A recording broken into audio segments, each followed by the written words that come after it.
Carlton. The Minister of Finance started by saying he had revealed all of his holdings to the Ethics Commissioner. Now we know he has an offshore company in France that he did not disclose. He then said to the media, and I quote, "I suspect all my assets will go into a blind trust." That was 2 years ago.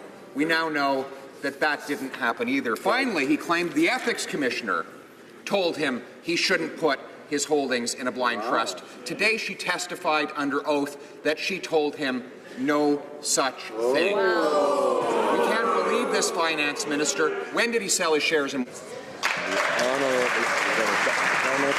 Secretary, the Minister of Finance.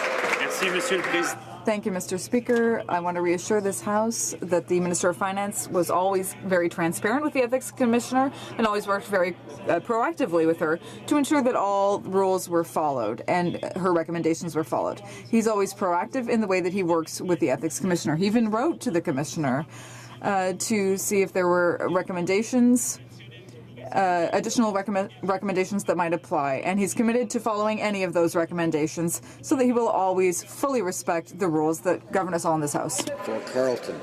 The finance minister had spokespeople from Morneau Shepell tell the media that his Morneau Shepell shares were in a blind trust.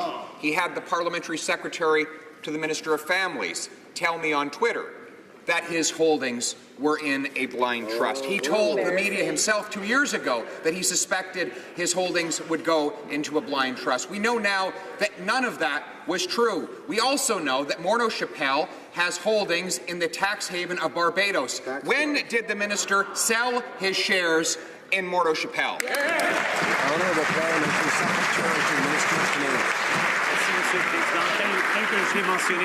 Mr. Speaker, as I said, the Minister of Finance has always worked closely with the Ethics Commissioner, and he's always done so transparently to ensure that all the rules are respected. We trust the Ethics Commissioner, and the Minister even wrote to the Commissioner to ask for another meeting to discuss his assets so that he can follow her recommendations when it comes to his personal assets. Thank you. Member